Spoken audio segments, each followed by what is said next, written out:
When I first decided to come to Scotland, I was still kind of confused about whether or not I would be studying in an actual country. I always considered Scotland a country until I had to start filling out paperwork, and I would go to the little drop box to pick the country I'd be living in, and Scotland wouldn't be there, but the UK would.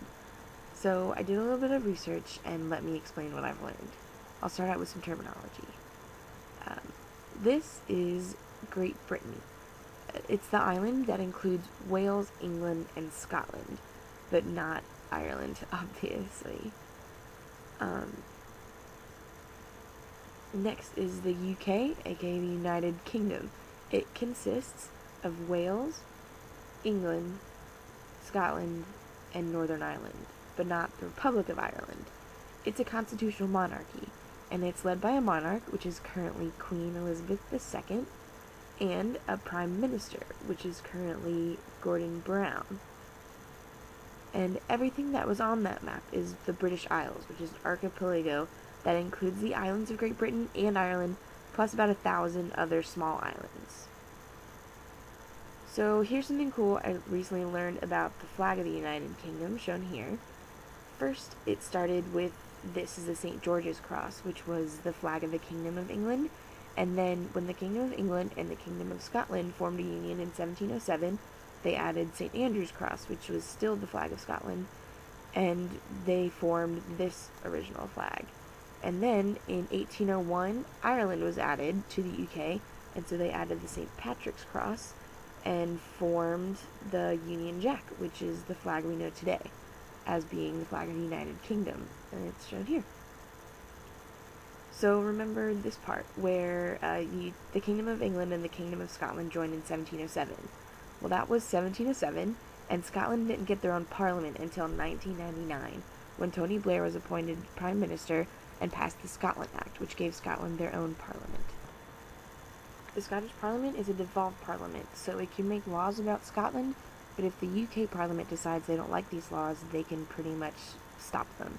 And they also decide what the Scottish Parliament makes laws about. So, to me, it seems like being in Scottish Parliament is kind of like sitting at the kids' table. And the Scottish have a really strong national identity. I mean, we've all seen Braveheart. So they can't like not being independent, they have to want it.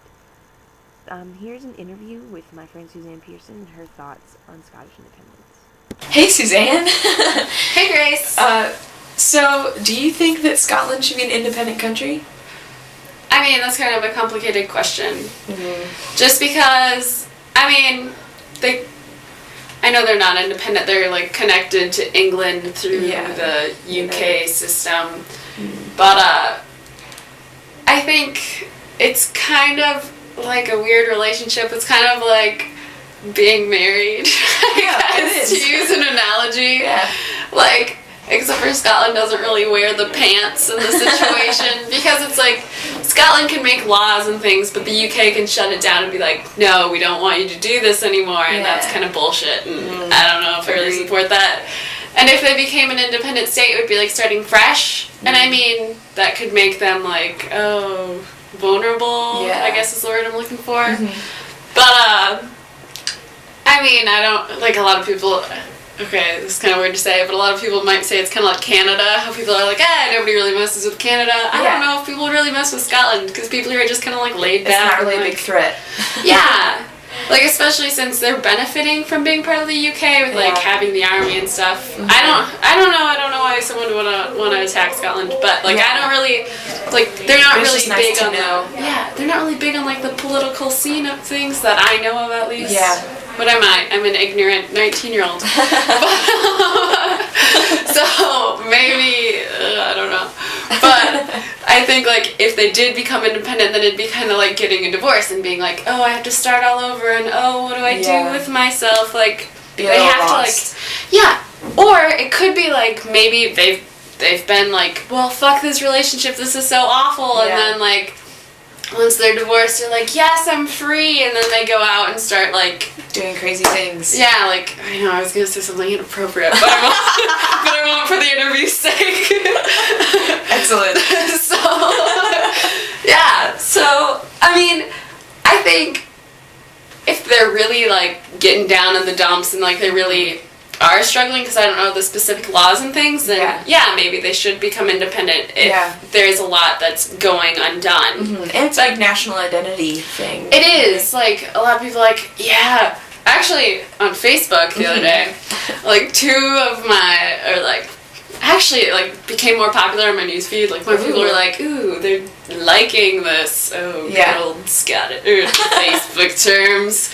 But it was like, one girl was like, it says nobody's perfect, but being Scottish is as close as it gets. And it's like, ooh, national identity. Yeah. Ooh. There's some pride there. Yeah, ooh, I'm perfect. Almost. Almost. Maybe they would be perfect if they became independent. That's the only thing that's holding them back from being perfect is being part of the UK. So maybe it's good that, you know, because no one could live up to Scotland's standards, and then they would be a threat.